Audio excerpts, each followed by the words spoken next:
Queremos saudar todos os irmãos, em nome do Senhor Jesus, receber os nossos amigos que estão conosco nessa noite, dar-lhes as boas-vindas e convidar a todos para que abram a palavra de Deus na carta de Paulo aos Romanos, capítulo 1. Estamos dando sequência à nossa série de exposições na carta do apóstolo Paulo aos crentes de Roma. E essa noite nós leremos do verso 28 ao verso 31.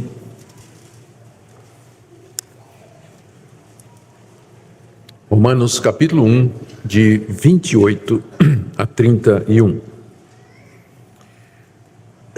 Diz assim a palavra de Deus: E por haverem desprezado o conhecimento de Deus, o próprio Deus os entregou a uma disposição mental reprovável, para praticarem coisas inconvenientes, cheios de toda injustiça, malícia, avareza e maldade, possuídos de inveja, homicídio, contenda, dolo e malignidade, sendo difamadores, caluniadores, aborrecidos de Deus, insolentes, soberbos, presunçosos, inventores de males, desobedientes aos pais, insensatos, pérfidos, sem afeição natural e sem misericórdia. Até aqui a leitura da palavra de Deus. Vamos orar mais uma vez, pedindo que o nosso Deus queira nos conduzir na compreensão da sua palavra. Ó Deus, que privilégio para nós estarmos aqui nessa noite, que privilégio para nós podermos conhecer-te, que privilégio termos uma disposição mental aprovada por ti, e que também aprova as coisas excelentes, que aprova a tua pessoa, as tuas obras, a tua revelação, os teus atos.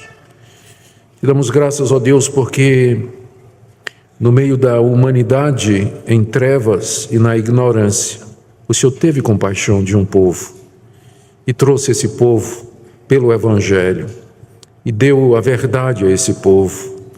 Te damos graças por aqueles de entre nós que fazemos parte desse povo só pela tua misericórdia.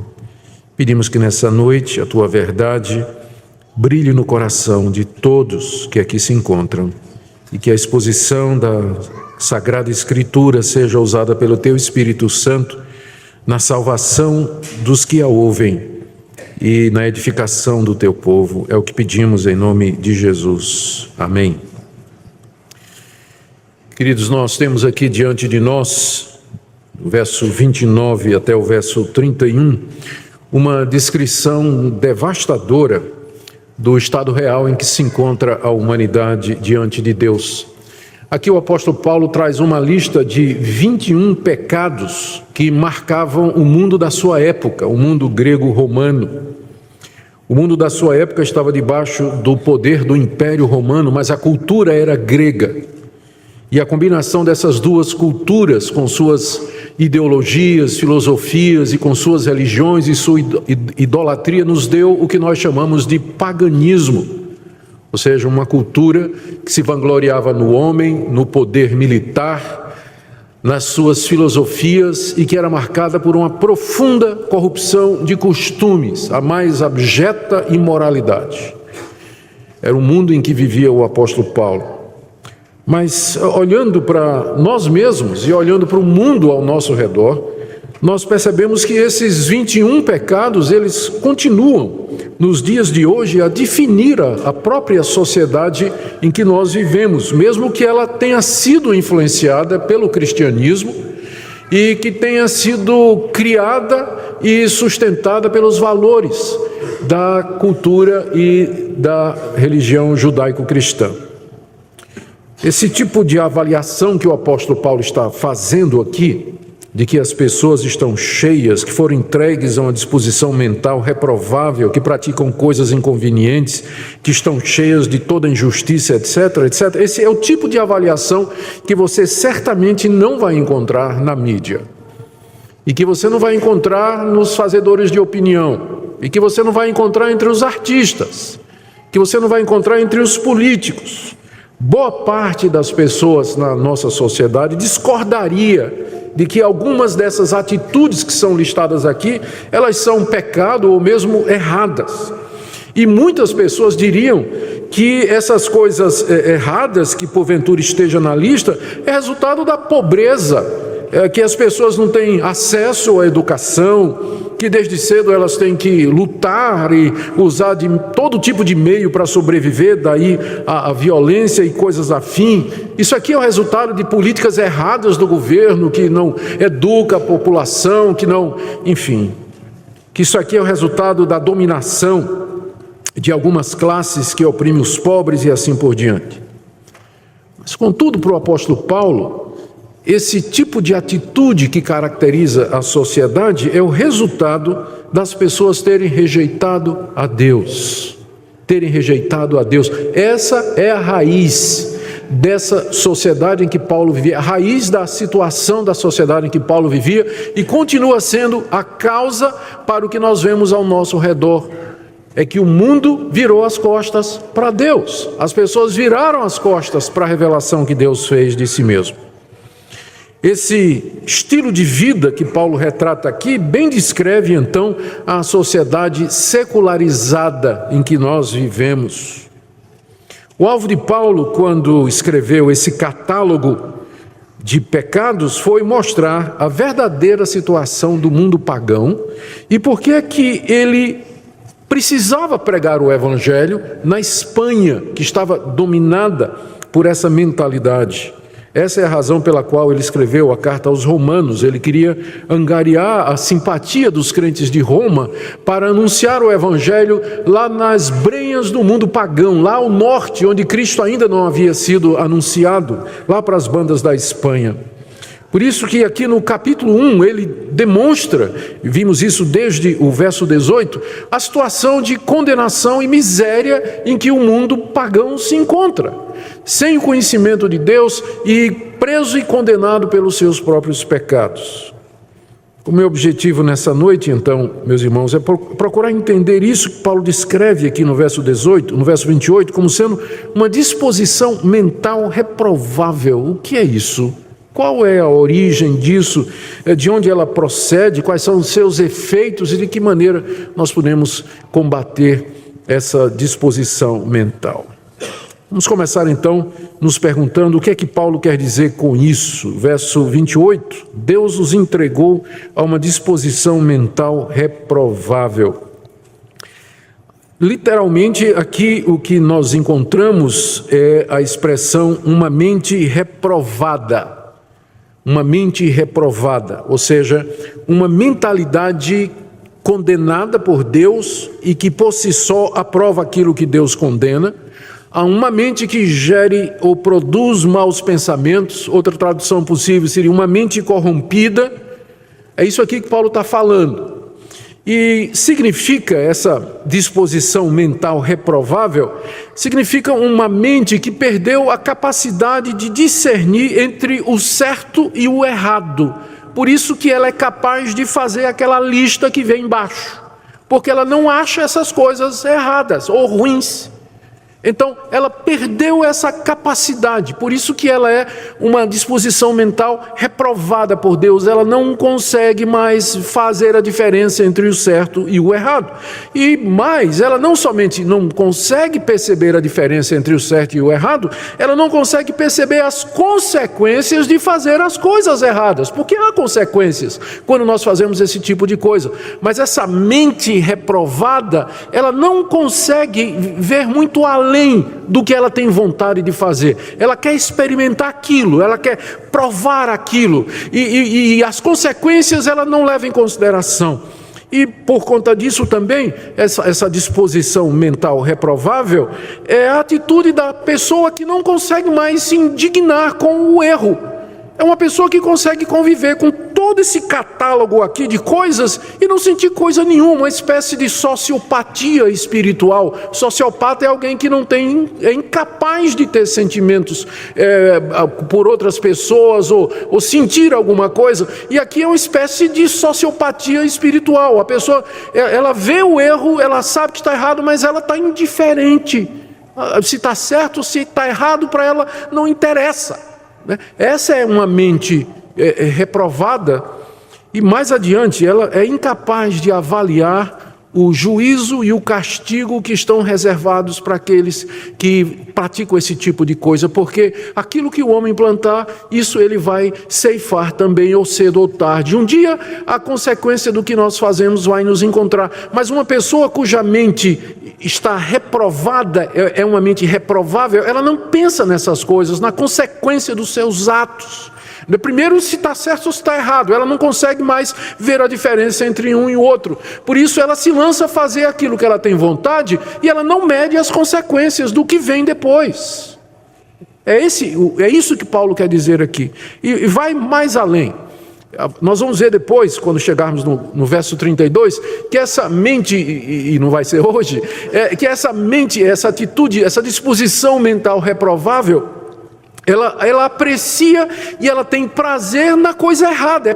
Não somente ela não faz muita diferença entre uma coisa ou outra, mas quando ela pratica o que é errado, ela tem prazer em fazer essas coisas. E aí ela procura justificar por que faz tais coisas, como o marido que trai a mulher, acha isso natural porque deixou de gostar da mulher e agora acha essa mais atraente. Há um processo de justificação, né? Do tipo assim, não, eu roubei a empresa ou eu sou desonesto nos meus negócios, porque se eu for pagar tudo quanto é de imposto, ou se eu for andar certinho, o meu negócio vai quebrar e por aí vai. Ele começa a justificar esse tipo de coisa. Começa a justificar. E não somente isso, mas aí encoraja e defende quem faz coisa semelhante. E quando isso acontece, quando uma pessoa está entregue a uma disposição mental reprovada, ela não aceita correção, ela não aceita crítica, ela não vê em que ela está errada, ela não percebe a necessidade de mudança e ela hostiliza tudo aquilo que parece ameaçar o seu estilo de vida. Acabei de descrever para vocês a mentalidade moderna dos nossos dias. É assim que as pessoas pensam. É assim que elas agem. É dessa maneira que funciona a cabeça delas. É dessa forma que elas justificam as coisas que elas fazem. A mente delas não é mais capaz de discernir o certo e errado, de avaliar as consequências. Ao contrário, tem prazer em fazer aquilo que é errado, e não somente fazer, mas justificar, esconder o que faz, dar desculpas ou, enfim, tentar de alguma forma hostilizar qualquer pessoa ou qualquer ideologia que venha contra o pensamento e a prática delas. Isso é o que o apóstolo Paulo descreve aqui como sendo uma mentalidade, uma disposição mental reprovável ou reprovada. Reprovada por Deus, porque ela não consegue mais enxergar a verdade, ver a verdade, discernir o certo do errado. Lá na carta que Paulo escreveu aos Efésios, no capítulo 4, ele trata desse mesmo assunto em outras palavras, que nos ajudam a compreender ao que ele se refere. Eu estou aqui citando o verso 17 do capítulo 4, quando Paulo escreve aos Efésios e diz: isso, portanto, eu digo e no Senhor testifico, que não mais andeis como também andam os gentios, na vaidade dos seus próprios pensamentos, obscurecidos de entendimento, o entendimento se obscureceu, alheios à vida de Deus, por causa da ignorância em que vivem pela dureza do seu coração, os quais, tendo se tornado insensíveis, se entregaram à dissolução, para com avidez cometerem toda sorte de impureza. É a mesma coisa. Paulo está dizendo a mesma coisa com outras palavras. Ele fala dessa vaidade dos pensamentos, do coração entenebrecido, da mente obscurecida, da insensibilidade e da avidez para praticar todo esse catálogo de 21 coisas que está aqui. E que descreve não somente o mundo daquela época, mas a nossa sociedade hoje. Descreve o mundo em que nós vivemos. E vamos ser honestos, descreve o que nós somos. Descreve aquilo que nós somos no íntimo. É isso que nós somos diante de Deus. A nossa mente, ela não funciona mais com essa clareza. É claro que eu não estou me referindo aqui à questão da capacidade intelectual. Porque o homem quando eu falo homem, é genérico, homem e mulher, não é? Nós somos capazes de aprender, de estudar, de pesquisar, de aumentar o nosso conhecimento, dar contribuições para a ciência. Não é esse tipo de mentalidade ou de mente que nós estamos nos referindo aqui, mas essa capacidade moral, espiritual, de discernir aquilo que diante de Deus é certo ou errado e fazer as escolhas corretas, fugir do erro e lamentar o erro, odiar o erro e não justificar os seus atos. Então é desse tipo de coisa que nós estamos falando aqui. Agora, de onde vem isso? Porque certamente Deus não nos criou dessa forma. A palavra de Deus nos diz que fomos feitos à sua imagem e à sua semelhança. Mas o que aconteceu que nós chegamos nesse estado que é descrito aqui? Paulo aqui menciona duas causas para essa condição mental. A primeira delas, ainda no verso 28, é o desprezo por Deus. Veja o que diz o verso 28 que nós lemos. E por haverem desprezado o conhecimento de Deus, o próprio Deus os entregou a uma disposição mental reprovável. Então a primeira causa aqui que Paulo aponta para essa mentalidade que domina a raça humana é que o desprezo do conhecimento de Deus. E o que isso significa? Nós já vimos desde o capítulo 18 que Deus se revelou à humanidade. Deus não ficou desconhecido, incógnito, anônimo, mas ele se deu a conhecer à humanidade.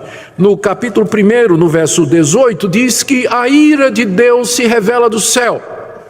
Então Deus do céu revelou que ele existe e que ele está irado com a desobediência do homem. Essa é uma consciência que está no coração de cada pessoa que vem a esse mundo. Mesmo a pessoa mais bruta que possa existir, ignorante, pagã e bárbara que possa existir, ela tem esse conhecimento na sua consciência de que há um Deus e que esse Deus está irado pelos seus maus feitos. E não só isso, não satisfeito em se revelar na consciência do homem, Deus se revela pela criação, como diz o verso 20, que os atributos invisíveis de Deus, o seu poder, a sua divindade, claramente se reconhecem desde o princípio do mundo, sendo percebidos por meio das coisas que foram criadas. Os céus proclamam a glória de Deus, o firmamento anuncia a obra das suas mãos, toda a criação fala de Deus, nós estamos cercados da glória de Deus por dentro e por fora, Ele está em todo lugar, está ao nosso redor. Por isso que Paulo diz aqui no final do verso 20, os homens são indesculpáveis. Não tem ninguém que no dia do juízo vai poder dizer assim, eu não sabia que havia um Deus e que esse Deus era santo e que esse Deus tinha o certo e tinha o errado. Não há ninguém que possa apresentar uma defesa diante de Deus no dia do juízo, porque Deus manifestou-se na consciência e na criação, de forma que todas as pessoas são responsáveis diante de Deus por esse conhecimento. Mas o que os homens fizeram com essa revelação de Deus, com esse conhecimento de Deus? Voltando para o verso 28, o apóstolo Paulo diz, eles desprezaram essa revelação de Deus. E esse desprezo é universal. É universal. É cometido por todos. Desprezar aqui significa não aprovar, literalmente na língua grega. Não aprovaram ter Deus no seu conhecimento. Está escrito assim, literalmente. Não aprovaram Deus. Do tipo assim, eles olharam, examinaram e disseram, não, vamos desprezar isso aqui. Não tenho interesse. Não quero saber desse Deus. Eu quero seguir a minha vida. Eu quero adorar quem eu quiser adorar, eu quero servir a quem eu quero servir, quero viver do jeito que eu quero viver. E eu não quero nenhuma divindade lá do céu dizendo para mim o que é certo ou errado, tolhendo a minha liberdade. Eu quero viver da forma que eu tenho vontade de viver. Eles desprezaram essa revelação que Deus fez de si mesmo. Ou seja, não aprovaram acharam que não valia a pena reter esse conhecimento de Deus, não deram aprovação nem reconhecimento ao Criador de todas as coisas. Por isso desdenharam, rejeitaram, deixaram de lado, enfim, é um processo mental que Paulo já descreveu e nós já vimos isso no verso 21, né? Voltando um pouquinho, eles se tornaram nulos em seus próprios raciocínios. Depois no verso 25, mudaram a verdade de Deus em mentira, e em vez então de aceitar a revelação de Deus e adorar a Deus, eles começaram a adorar a si mesmos e adorar os animais. Aves, quadrúpedes, répteis, é só olhar as religiões antigas, as religiões pagãs e modernas, onde se adora a natureza, de uma forma ou de outra. Então, essa é a causa da mentalidade reprovada, porque eles reprovaram o conhecimento de Deus que faria com que a mente deles funcionasse da maneira correta. Mas uma vez que você rejeita a luz de Deus, a sua mente entra em trevas, por mais intelectual que você seja. Você não consegue mais perceber as questões, as respostas básicas, as respostas para as questões básicas da vida. E fica como que tateando, um mundo sem sentido, nada mais faz sentido. A dor, a violência, as coisas que acontecem, a providência, o amor, o carinho, a misericórdia, é quem somos, de onde viemos, o que é que estamos fazendo aqui, por que coisas ruins acontecem, por que coisas boas acontecem, por que isso, por que aquilo. Desprezaram o conhecimento de Deus, e a mente então, ela perde o referencial. Todo mundo que viaja, como eu gosto de viajar também, sabe o que é entrar numa zona onde o GPS perde o sinal do satélite. E você tem uma encruzilhada na frente. Aqueles cruzamentos de estrada, né? E você não conhece, depende completamente do satélite para dar o referencial, e você está perdidinho. É essa mente reprovável. Porque ela perdeu o referencial. Né? Rejeitou o conhecimento de Deus, desprezou esse conhecimento de Deus que Deus havia dado. Então essa é a primeira razão, não é? Essa é a primeira razão. A segunda razão que Paulo dá para essa mentalidade reprovável que caracteriza a nossa raça é que Deus, por sua vez, entregou os homens a essa mentalidade. O que é que aconteceu aqui? Vamos voltar para o verso 28. Eles desprezaram o conhecimento de Deus, conhecimento que Deus deu de si mesmo, na consciência e na criação. Então, o próprio Deus os entregou a essa disposição mental reprovável. Ou seja, Deus os entregou a si mesmos. Deus disse para eles: seja feito a sua vontade, seja feito do jeito que você quer. É isso que vocês querem? Vocês viraram as costas para mim, vocês me menosprezaram, me rejeitaram, vocês querem viver por vocês mesmos? Tudo bem, eu vou entregar a vocês a mente de vocês, a maneira de pensar de vocês, e o resultado é isso que Paulo chama de mente reprovável. Nós já vimos nas mensagens anteriores que Deus, como castigo ao homem por conta dessa rejeição que o homem fez de Deus, que Deus primeiro os entregou à imundícia. Verso 24, Deus entregou tais homens à imundícia. Deus depois os entrega às paixões infames. Verso 26, por causa disso os entregou Deus a paixões infames. E agora Paulo diz que Deus os entrega a uma mente reprovada. Que é o final de tudo isso. É quando finalmente a pessoa perde a capacidade de entender, discernir, enxergar, chegou no fim. Um dos dons mais preciosos que nós temos é a capacidade de pensar, de discernir, de avaliar, de entender, de reconhecer. A memória, como faz bem para nós, não é? Memória, a gente lembra das coisas, das boas, das ruins também. Discernir e fazer cálculos e imaginar a lógica que nos ajuda a dizer qual vai ser o resultado dessa decisão que eu vou tomar aqui. A mente é um privilégio, é uma coisa gostosa você ter domínio da mente, uma mente clara, que coisa privilegiada.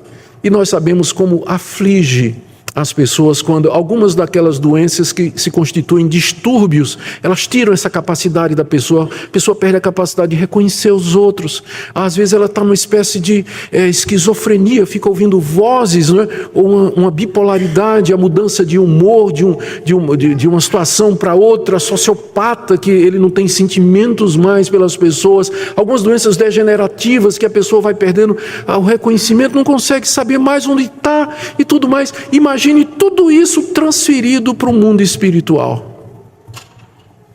É isso que Paulo está descrevendo aqui. É uma mente acometida desses distúrbios causados pelo pecado e que, portanto, não consegue entender o seu próprio estado diante de Deus, não consegue ver o que está errado com os pecados, o que está errado com o que eu estou fazendo, todo mundo faz, qual é o problema disso que eu estou fazendo? Ele não consegue ver.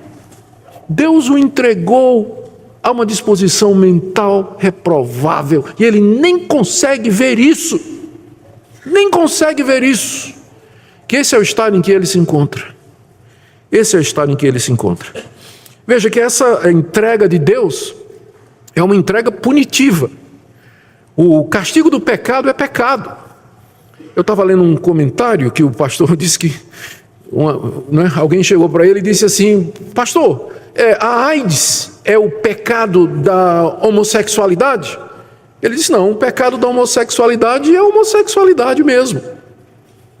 É isso mesmo, a AIDS é uma doença como qualquer outra, câncer, vem, não é?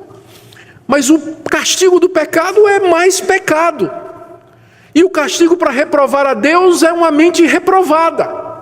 É interessante porque há um trocadilho aqui no original que não aparece na nossa tradução, no verso 28, né? E por haverem reprovado o conhecimento de Deus, Deus os entregou a uma mente reprovada. Há um trocadilho original, intencional aqui no original. Ou seja, Deus está dando o castigo na proporção justa. Vocês me reprovaram, então eu vou entregar vocês a uma mente reprovada. Há uma mentalidade reprovada. E qual o resultado então dessa mente reprovada? E aqui entra o nosso catálogo de 21 coisas. Essas 21 atitudes que Paulo lista aqui, elas são o resultado dessa mente reprovada, dessa disposição mental reprovável, a qual Deus entregou à humanidade por conta da reprovação que a humanidade fez do conhecimento de Deus. São chamadas de coisas inconvenientes, veja o final do verso 28. Deus os entregou uma disposição mental reprovável para praticarem coisas inconvenientes. Vocês agora percebem que a prática de coisas inconvenientes é o resultado já de um problema aqui. Primeiro começa aqui, né? Depois vai para a prática. O erro começa aqui. A pessoa primeiro se justifica, faz aqui na cabeça, cobiça a mulher do próximo aqui, cobiça os bens do próximo aqui, trama planos aqui, inveja aqui, e depois é que ele vai para a prática. Mas tudo começa na disposição mental reprovável. Então, uma vez que eles estão entregues a essa mente reprovável, o passo seguinte é que a vida, a atitude, a maneira de ser é imediatamente afetada. E uma vez que você perdeu o norte ético do certo e do errado, o passo seguinte é você romper as barreiras na prática.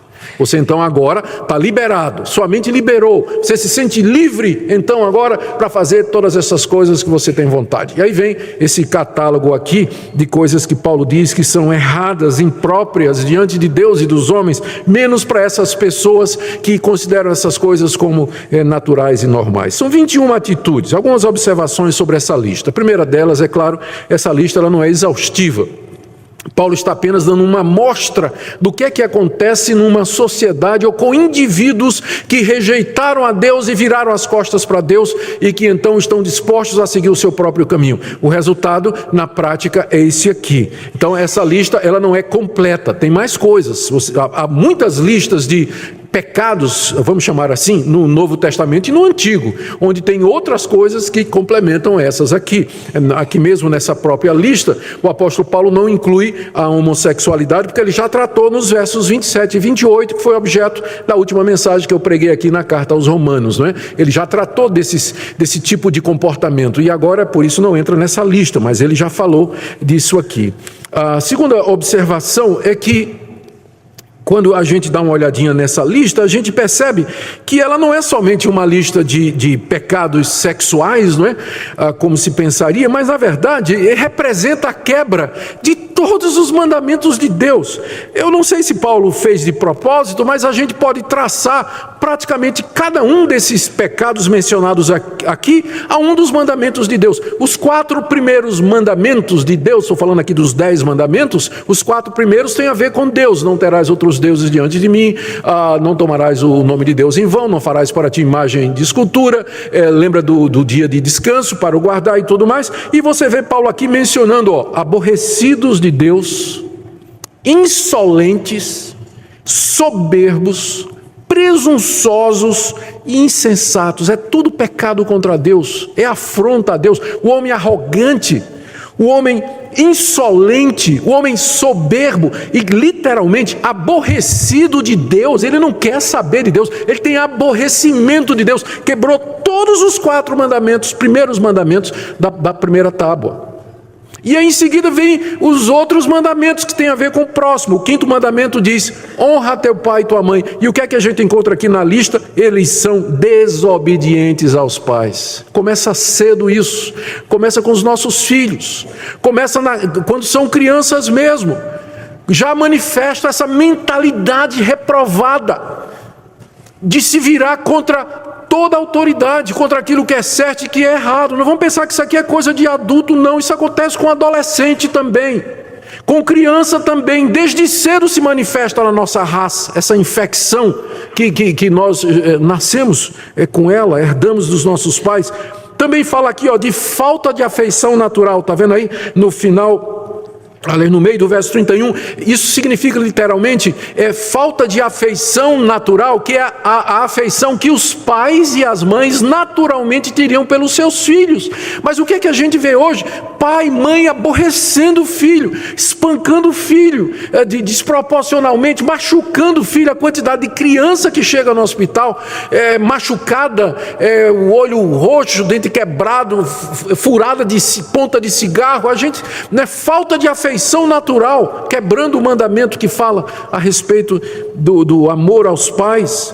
O 6º mandamento: não matarás. E o que é que a gente encontra nessa lista? Olha aqui, injustiça, maldade, homicídio, contenda, malignidade, falta de misericórdia, tudo quebra do 6º mandamento.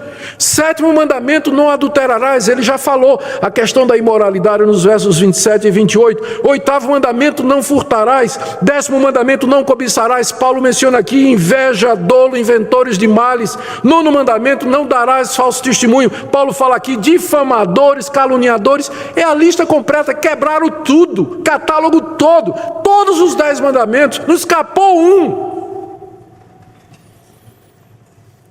Essa situação do mundo, essa é a situação da sociedade em que nós vivemos.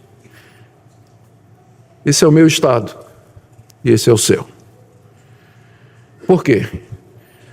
Notaram que Paulo diz aqui no início do verso 29, eles estão cheios dessas coisas.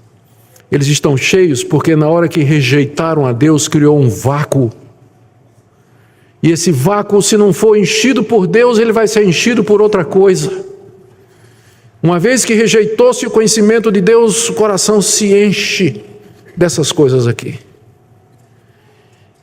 E essa é a verdadeira situação em que nós nos encontramos. Outra observação: nem todo mundo na época de Paulo era culpado desses pecados, e eu preciso deixar isso muito claro para não ser injusto. Você vai me dizer assim: pastor, eu conheço gente que rejeita o conhecimento de Deus, mas é honesto, mas é trabalhador, vive bem com a esposa, não trai a esposa. Eu sei. Essa lista não significa que todo habitante do planeta faz todas estas coisas que estão descritas aqui. Mas não faz, não é por conta dele. Não faz por causa da misericórdia de Deus. Não faz porque Deus, para preservar a situação da raça humana, deu autoridade policial. E tem gente que pode ser doido, mas tem juízo e não rasga a nota de 100. Ele sabe que se fizer, ele vai pagar. Vai ter processo, vai ter uma multa. Então ele parece bonzinho e guardador da lei, mas é que Deus botou temor no coração dele.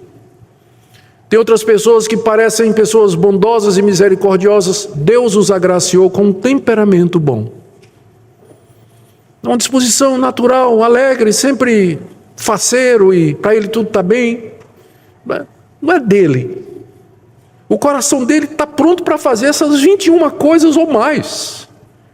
Mas é que Deus lhe deu uma disposição, uma índole. Outros tiveram o privilégio de nascer num lar de valores, ou um lar cristão. E mesmo que hoje não são mais crentes em Jesus Cristo, mas aquilo que eles aprenderam na infância, eles mantêm. Eles não conseguem se livrar da educação boa que eles tiveram. Então, por causa da providência de Deus, das autoridades, das leis, da influência do cristianismo, as pessoas não são tão ruins como elas podem ser. Mas dadas as circunstâncias, se fossem dadas as oportunidades e as ocasiões, você e eu faríamos tudo o que está aqui nessa lista. E outras coisas. E com requintes de maldade, faríamos. Portanto, essa lista ela está dando uma descrição do estado, dá uma amostra do que é que a humanidade sem Deus é capaz de fazer. Ela explica uma humanidade que virou as costas para Deus. E a última observação sobre essa lista, antes de entrar na aplicação, é que ela mostra que todo pecado é decorrente da rejeição de Deus. Veja, Paulo está ligando essa lista de 21 coisas, todas essas 21 coisas estão ligadas no verso 28 a rejeitar a Deus. Olha como funciona a sequência: desprezar o conhecimento de Deus. Deus os entregou então a uma atitude mental reprovável. Aí eles fizeram um monte de coisas inconvenientes. Por exemplo, são desobedientes aos pais. O que Paulo está dizendo é que desobediência aos pais tem origem na rejeição de Deus no coração da criança, do adolescente e do jovem, e que é estimulado pela nossa sociedade permissiva, com essas práticas e ideologias que vêm às vezes do governo e vêm dos fazedores de opinião e de determinados psicólogos e educadores que, em vez de nos ajudar a reprimir, no bom sentido, a reformar, a ajudar a criança a lutar com a malícia do seu coração, na verdade estimula. Mas pelo que temos aqui, desobediência aos pais é um problema espiritual, nasce pela rejeição da revelação de Deus já no coração da criança. Toda essa lista aqui está ligada, cada um desses pecados está ligado à rejeição de Deus. Ou seja, nós vivemos, como diz a expressão em latim, coram Deo, diante de Deus.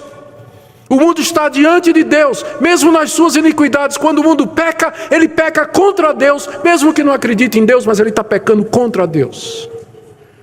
Nele existimos e nele nos movemos, e dele nós tiramos nossa vida, nosso sustento e o que nós somos. Todo pecado, enfim, é contra Deus. O resultado final que nós temos aqui é um quadro devastador, meus irmãos e amigos.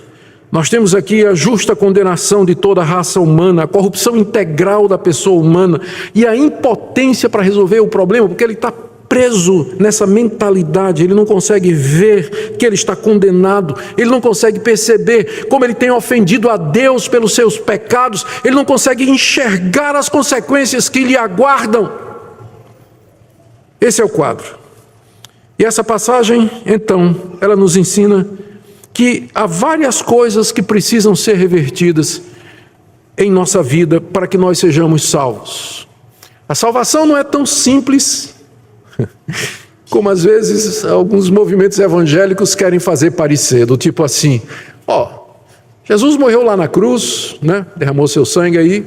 Se você aceitar Jesus, faça uma oração comigo, né? Diga aí no coração que você aceita Jesus, tá? Sim, Deus pode salvar pessoas dessa forma, claro, Deus é Deus, Ele salva do jeito que Ele quiser.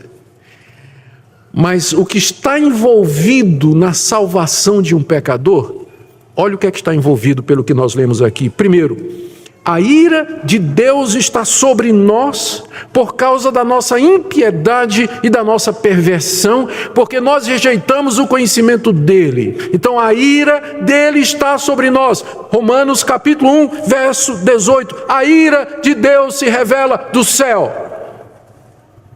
Não acredite num evangelho que diz assim: o nosso Deus, ele é amor, né? Ele de fato é amor, mas isso é só metade do que a Bíblia diz a respeito de Deus. O nosso Deus é um Deus amoroso, ele compreende, é um Deus que Deus não fica chateado, né, com essas coisinhas que eu faço. O Deus que acredita, não, meu Deus é um Deus de amor, é um Deus compassivo, né? Ele não se importa com minha vida errada, que eu traio minha mulher, que eu sou desonesto, que eu sou mentiroso, que eu vivo fofocando, falando mal dos outros, caluniando os outros no WhatsApp, no Facebook. Deus não liga, Deus nem sabe o que é Facebook, e vai por aí, tal, é mentira.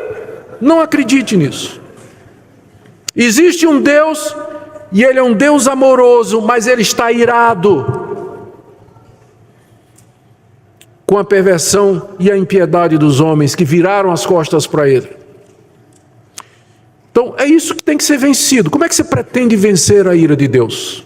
Como é que você pretende reverter a ira de Deus que está sobre você por conta dos seus próprios pecados? Segunda coisa que está envolvida nisso: Deus nos abandonou às nossas paixões e à nossa mente depravada e corrompida. Eu não consigo nem entender por que eu sou assim, o que é que eu estou fazendo aqui, e muito menos saber o caminho de volta. A mente não funciona mais, ela perdeu o senso de Deus. Como é que eu resolvo isso? Como é que uma pessoa que está perdida no mato, ela está perdida no mato, o GPS não funciona, ela não tem mapa, e está tudo escuro, não sabe nem se o sol está aqui, se está ali, não tem direção nenhuma. Como é que essa pessoa volta para casa? Ela não sabe, não consegue. E o pior, ela está cega. Terceira coisa que tem que ser revertida é essa escravidão à mente, que a pessoa não consegue ver. Nós chegamos e dizemos: você está perdido pelos seus pecados, você está ofendendo a Deus. A pessoa diz: eu não estou conseguindo ver isso. Isso é o que você está dizendo. Eu não me sinto assim. Eu não vejo dessa forma, eu tenho minha própria opinião. Não, mas está errado, isso é óbvio que isso aqui está errado. Se você fizer isso aqui, vai ter essas consequências. Não, isso é conversa.